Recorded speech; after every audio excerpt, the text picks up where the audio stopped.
Joining us right now is former White House press secretary under President Trump, America First Action senior advisor and author of The Briefing, Politics, the Press, and the President. Sean Spicer is here. Sean, good to see you this morning. Thanks so much for being here. You bet. Good morning. And there are so many issues in terms of this China deal. It feels like the president has handled this well in terms of, making sure America understands the issues around the Chinese relationship and sticking Absolutely. to it. I mean, we've seen decades and multiple administrations have countless meetings and new organizations and the strategic economic dialogues of the past that have sought to tackle many of these issues. This president's taking them head on. If you look at the amount of investment that China's making, in particular in our agriculture sector, it's huge.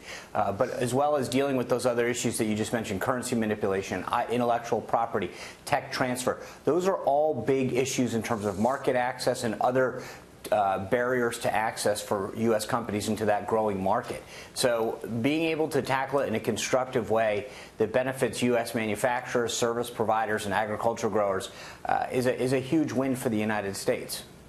Sean, good morning. Mitch Rochelle. I think where the rubber may meet the road on the China deal will be around enforcement. And you referenced others who've tried it in the past, and I think that's where other trade deals have fallen apart. What are your thoughts on the enforcement side of the thing? And a deal with China. Didn't they say they were going to buy all that beef a year ago, and then they didn't? They didn't follow through. So do we believe that they'll follow through on any of all of this? Yeah, I mean, obviously the devil's in the detail, right? So there's two issues that have always been the issue. One is the actual follow-through.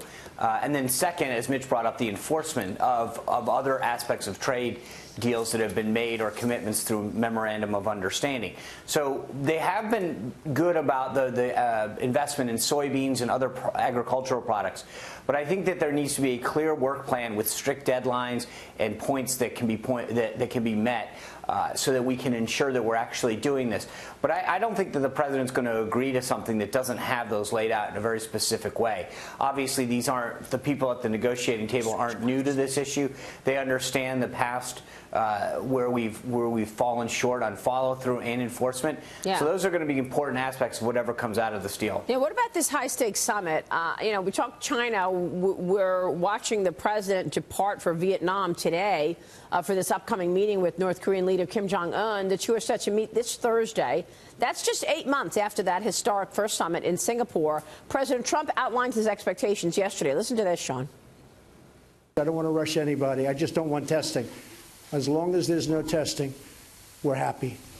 And so we've done really something, I think, very special with respect to North Korea. You see, I was wondering if he was dampening expectations with that comment there. I just don't want any testing. Yes, we haven't seen any missile testing.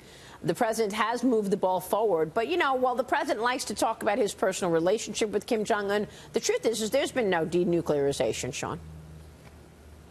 No, there hasn't, but there also hasn't been any testing, as the president's pointed out. When we entered this administration, rockets were being fired off on probably close to a weekly basis. That has ceased.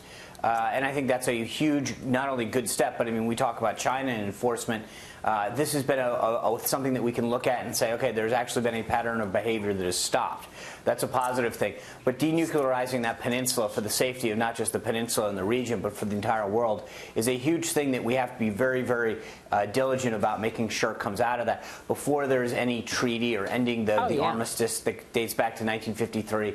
And the president needs to go into that understanding that while this relationship has clearly proven to benefit us and benefit the region in terms of the testing and the firing of missiles, returning our service members remains, which is so critical and something that's been overlooked, that if we actually want to take away the sanctions that have been imposed on North Korea, if we want to engage further with them economically or declare an end to the Korean War officially, those things need to have real benchmarks in place in terms of denuclearization and a work product that involves things like inspectors. Sean, really quick, Mike Block here.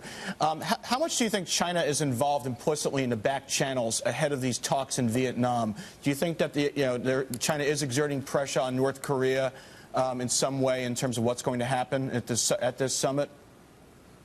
Mike, you just put your finger on the million-dollar question, because I think Xi can have a ton of influence on what North Korea does or doesn't do, and that's the million-dollar question. What are they doing to back channel to Chairman Ung what he wants done.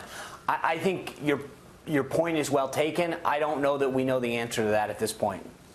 All right, we will leave it there. Sean, it's great to see you this morning. Thanks, Maria. Thank you so much. Sean Spicer joining us.